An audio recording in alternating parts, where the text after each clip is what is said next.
Well, Presidency has refuted reports making the rounds in a section of the media alleging a rift between President Bola Tinubu and Vice President Kashim Shettima. Spokesperson to the Vice President, Stanley Nkwocha, in a message said it became necessary to react to the falsehood being spread by some mischievous elements. Mr. Nkwocha debunked claims that the Vice President was recently denied access to the presidential villa, Abuja. He further stated that the fake reports being circulated were mere fabrications aimed at causing confusion between the number 1 and 2 citizens of the country. He says, in recent times, there has been deliberate and well-planned orchestration of falsehood against the Vice President's person and office in many multi-dimensional reforms.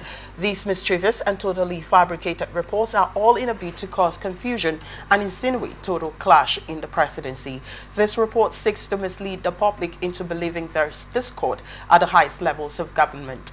The latest in this string of disinformation is a report claiming that the Vice President has been refused entry to the villa. This is a feeble attempt to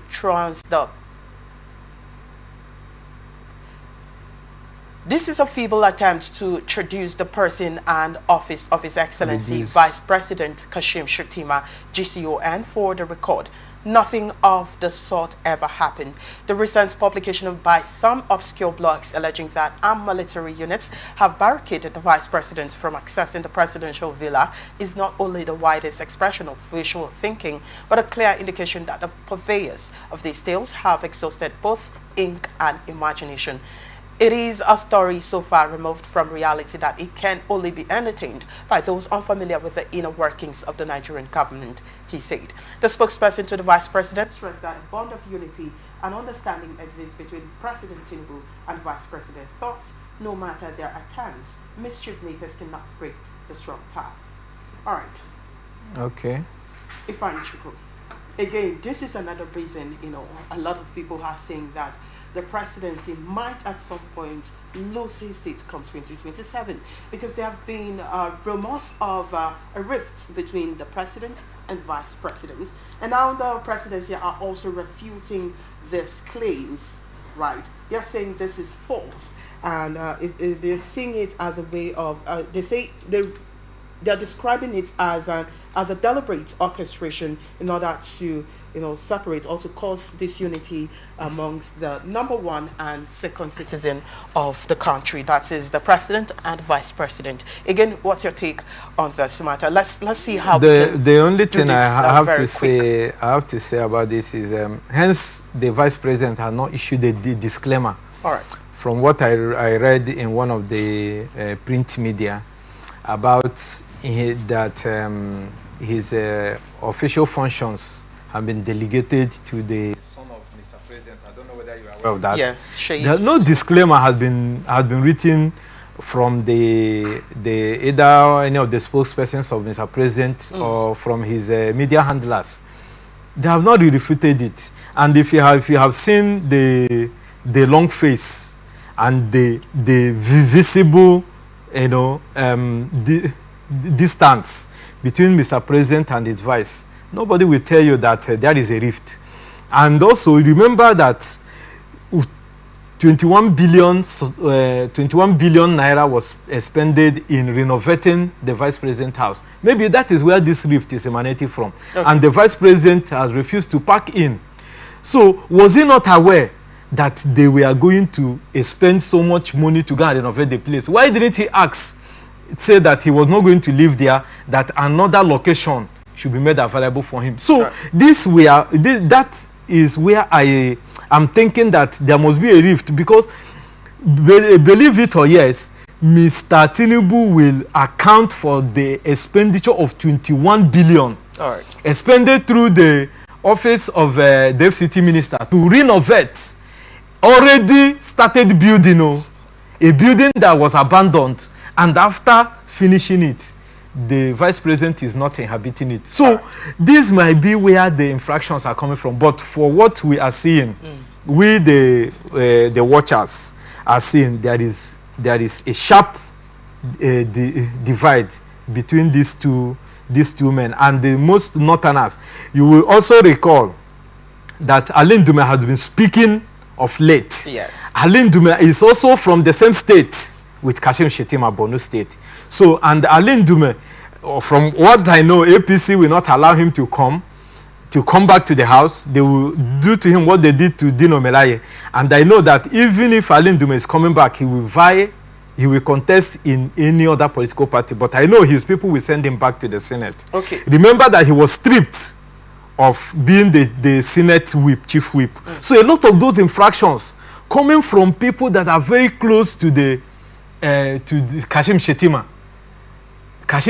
And you know the political ideology of Shettima and Alain Dume is embedded and they are lying on the same bed. So I will not say that what is it you said is Tony Okocha or who is saying that there is no rift. Somebody Okocha is saying that there is no rift between the Vice President and Mr. President. Yes. But from what we can see, from the body languages, that we are seeing, there is truly a rift. All right. Well, they've also emphasized the emphasis on Tinubu and Shettima as a bond of unity suggests a defensive strategy. Now, the question is, how can the presidency proactively, demonstrate this unity for the countrymen, the people in the country to, at least sense that there's unity amongst the both of them. See, when remember that Tinubu is coming from ACN, before they now formed, I think they were also AC sometime before they now formed the APC. All right. While Shettima is coming from APP, I think from that block. Okay. Because he has been in opposition. He has not been a member of PDP, I mean Shettima. So when you see that they have different political ideology, what brought them together is when Tinubu was looking for people to galvanize these votes for them to clinch power for Muhammadu Buhari. So, and this is some of the infractions you see and the fallouts if the political ideologies are not leaning together. Well, could the repeated emergence of such rumors indicate deeper tensions within the APC or the presidency, or are they purely external fabrications? We've heard from good authorities that even Shettima might be replaced if Tinubu is to go for a second tenure, and that has been glaring. So if the number 2 man has heard about this, why he's sitting in the saddle, and this is not that you're not giving him you've not given him chance to perform, and he has failed. Because I believe in giving someone an opportunity, let the person fail. Right. You now know how to hold the person accountable, but not holding the person in mind. Look at the vice president should be, according to the constitution, he should be the one piloting the nation's economic team. Okay. But how many times have you seen him chair it? Well, we've had several. But the person that have been piloting it is Kaduso. So a lot of things that should be running through the office. We know that there are no specifics that we are hitherto specified for the office of the vice president. But as somebody you run on the same mantra, you should give him a space to feel the sense of belonging. Which we are not seeing. We've had several rumors, as regards the presidency, time without number, and they've also do as much as they can to come out to debunk these rumors, saying they are all false and orchestrated. Well, what do you think that the presidency can do to better manage its image, its public communications to the people in order to counter misinformation? And Victor, that brings me, you're in the media. I don't know how long I've not heard about Bajabiamila. Okay. You see how they just silence him? You only hear now about this Dade and what's the other person's name? Is it the media man for Mr. President, Bayo Nadoga? So you see now, so when someone comes now and cries foul about how they are treating Bajabiamila, they will say it's false. Okay. Because we are seeing this disconnect. We are seeing that Bajabiamila have been pushed and relegated to the background. I don't know whether you have noticed anything like that. So, see, before something of such nature can come up, I mean, both the office of Mr. President and Vice President pulling together, it is from their handlers. All right. These are from all those infractions you're seeing. Is all these gossips that go on within the political space. Okay. And who knows what is being said about Mr. President from the camp of the Vice President, and what is thrown back to Mr. Vice President from the camp of Mr. So, na them as we talk for Rivers State. Okay.